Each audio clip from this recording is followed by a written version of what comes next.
الحمدللہ الصلاۃ والسلام علی خیر خلق اللہ وعلی آلہ وصحبہ ومن والاه اما بعد فاعوذ باللہ من الشیطان الرجیم بسم اللہ الرحمن الرحیم قد افلح من زکاها وقد خاب من دساها صدق اللہ العظیم۔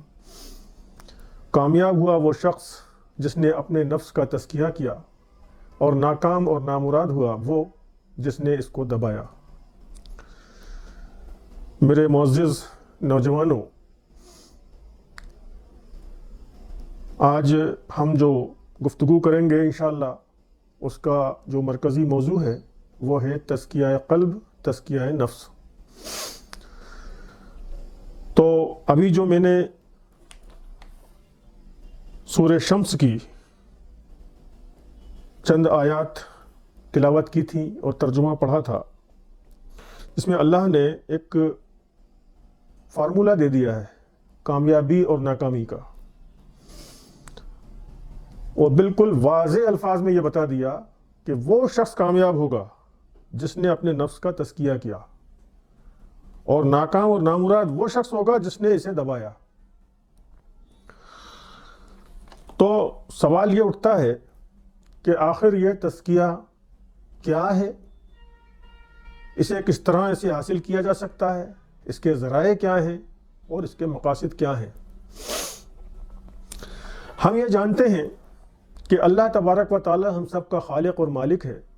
اسی نے انسانوں کو پیدا کیا ہے۔ قرآن میں 6 مقامات پر خود اس نے فرمایا ہے کہ ہم نے انسان کو مٹی سے بنایا ہے۔ یہاں موقع نہیں ہے کہ میں ان 6 مقامات کا بھی یہاں پر ذکر کروں، اور انسان کو اس نے 2 چیزوں کا مرکب بنایا ہے، ایک انسان کا جسم اور دوسرا اس کی روح۔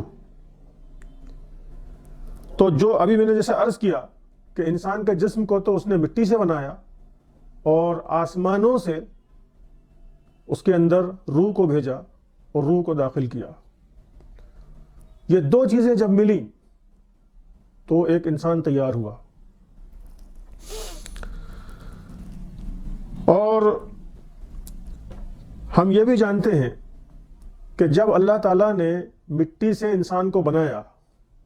تو ہم پوری دنیا کے اندر دیکھتے ہیں کہ ریئر ایسا کبھی ہوتا ہے کہ 2 لوگ بالکل ہو بہو ایک جیسا ان کا جسم ہو، ایک جیسا چہرہ ہو، ایک جیسا رنگ ہو، ایک جیسی آواز ہو، کروڑوں اربوں انسان بنائے لیکن سب کو مختلف خوبیاں دیں، مختلف ایک دوسرے سے جدا۔ اور اسی طرح اللہ تعالیٰ نے کسی کو سرخ رنگ دے دیا، کسی کو گورا رنگ دے دیا، کسی کو سیاہ رنگ دے دیا، کسی کو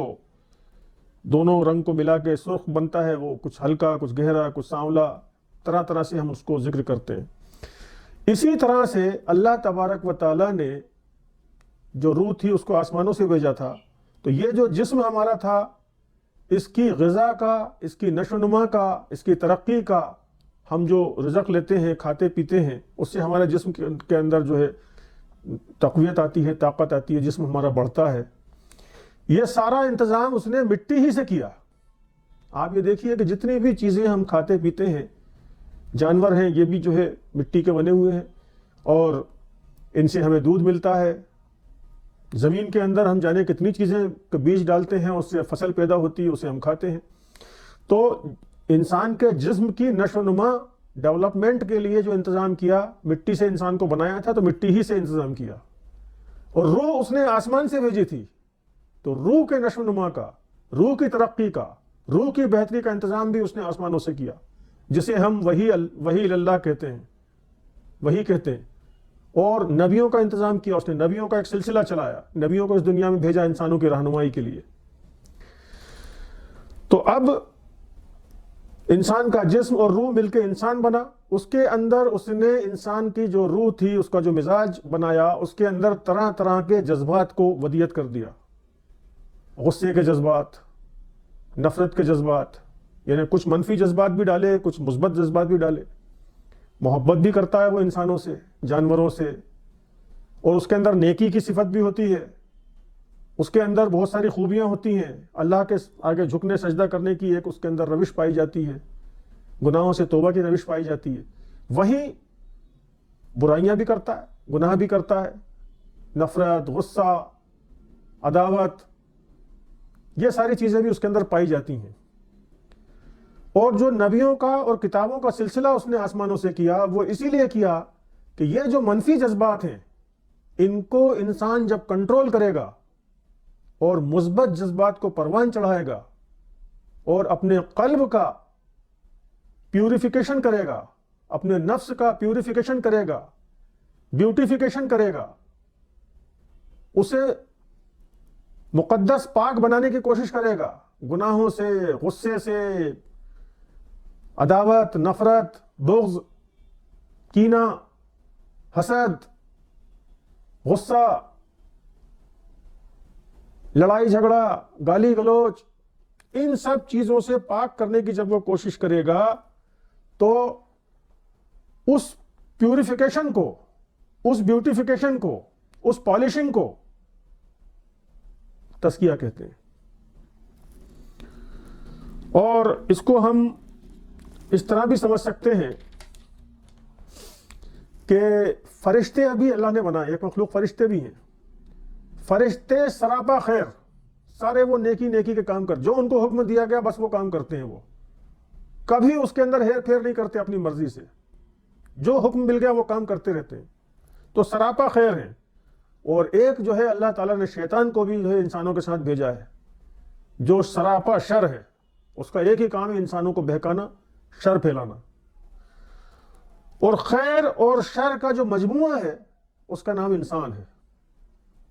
اب خیر کو فروغ دے اور شر کو دبائے، روکے، خیر کو اپنے اوپر غالب کرے اور شر کے جذبات کو کم کرے، اسی کوشش کا نام تزکیہ ہے۔ تو یہ ہم نے سمجھنے کی کوشش کی کہ تزکیہ کیا ہے، اور اس میں بس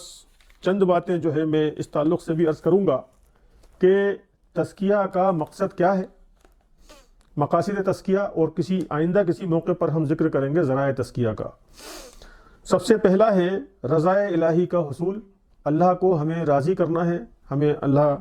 کو راضی کرنے کا ہی مقصد لے کر مومن جو ہے جیتا ہے، مرتا ہے، تو اللہ ہمارا راضی ہو۔ اور دوسرا جو ہے وہ تعلق باللہ کی پختگی ہے۔ مسلمانوں کا تعلق اللہ تعالیٰ سے بہرحال ہوتا ہے، وہ نماز پڑھتے ہیں، چاہے وہ پابندی سے 5 وقت کی نماز نہ پڑھیں، جمعے کی نماز پڑھ رہے ہیں، لیکن بہرحال ان کا تعلق ہے، اسی لیے تو جمعے کی نماز پڑھنے جاتے ہیں، وہ رمضان میں روزہ رکھتے ہیں، حج کرنے جاتے ہیں، تو تعلق تو ہے، لیکن وہ تعلق اتنا کمزور ہے کہ فرائض بھی ٹھیک سے ادا نہیں کر پا رہے ہیں اور گناہوں میں ملوث ہیں، مبتلا ہیں۔ تو اس تعلق کو، اللہ سے تعلق کو پختگی دینا، یہ اس کا ایک مقصد ہے۔ تیسرا جو ہے وہ تطہیر قلب ہے، اپنے قلب کو، اپنے دل کو، اپنے ذہن کو پاک کرنا، پیور کرنا۔ اور پھر ہے آخرت و دنیا کی کامیابی۔ ہم ہر نماز میں وہ دعا مانگتے ہیں، ربنا آتنا فی الدنیا حسنۃ وفی الآخرۃ حسنۃ وقنا عذاب النار۔ دنیا اور آخرت دونوں کی ہم کامیابی اور بہتری اللہ سے اس کے دعا کے اندر مانگتے ہیں۔ تو آخرت اور دنیا دونوں کی کامیابی اس وقت تک نہیں مل سکتی جب تک کہ ہم اپنے ذہن کو، اپنے دماغ کو، اپنے قلب کو، اپنی روح کو گناہوں کی آلائشوں سے پاک نہ کریں۔ اس کے بعد شخصیت کا ارتقاء، اپنی شخصیت کو ترقی دینا، بڑھانا، وہ جو ہے یہ بھی اس کا مقصد ہے۔ اور سب سے اہم جو مقصد ہے وہ ہے اقامت دین کے لیے تیاری۔ دین کا غلبہ بہت آسان کام نہیں ہے صاحب۔ ادیان باطلہ کے نظام کو سے اکھاڑ کر پھینکنا اور اللہ کے دین کو غالب کرنا، یہ کوئی خوشی ٹھنڈے پیٹوں گوارا نہیں کرتا۔ اس کے اندر طرح طرح کی مشکلات سامنے آ کے کھڑی ہوتی ہیں۔ اس کے اندر جو ہے اپنے آپ کو جمائے رکھنا وہی لوگ کر سکتے ہیں جن کے قلب اور جن کی روح گناہوں سے پاک ہوں، صرف اللہ تبارک و تعالیٰ سے ان کا تعلق ہو۔ اور پھر اس کے بعد ہے حقوق کی ادائیگی کے لیے آمادگی۔ جیسا کہ ہم جانتے ہیں کہ حقوق اللہ اور حقوق العباد، یہ دو انسان کے اوپر حقوق ہیں، اللہ کے حقوق اور اللہ کے بندوں کے حقوق۔ دونوں کی ادائیگی وہی کر سکتا ہے جس کا قلب پیور ہو، جس کے دل کے اندر کوئی لالچ، کوئی حرص، کوئی دنیا پرستی نہ ہو، بیجا دنیا پرستی، بلکہ وہ صرف اللہ کے لیے جیتا ہو اور اللہ ہی کے لیے مرتا ہو۔ وہی جو ہے یہ کر سکتا ہے کہ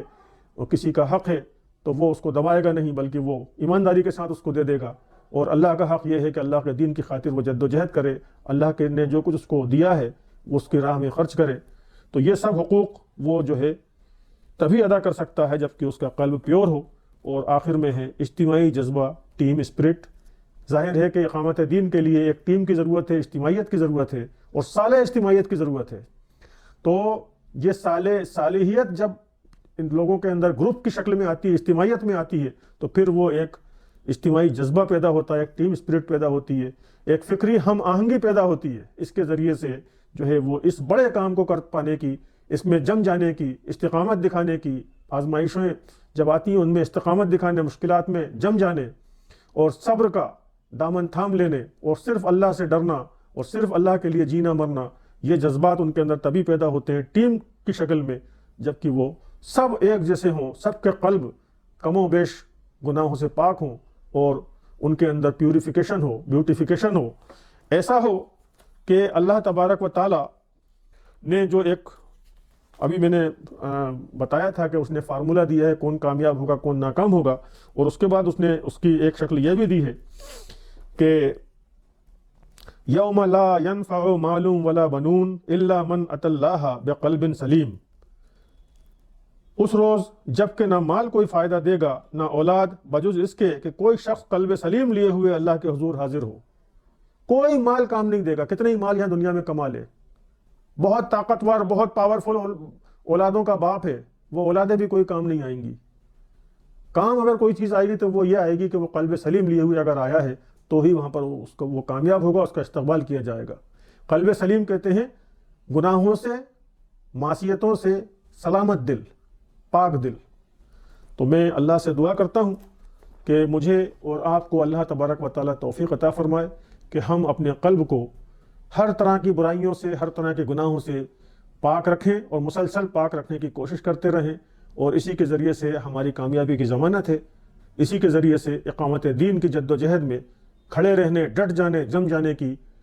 امید ہم کر سکتے ہیں، اور دنیا اور آخرت کی کامیابی کی بھی اللہ تبارک و تعالیٰ سے امید کر سکتے ہیں۔ وآخر دعوانا الحمد للہ رب العالمین۔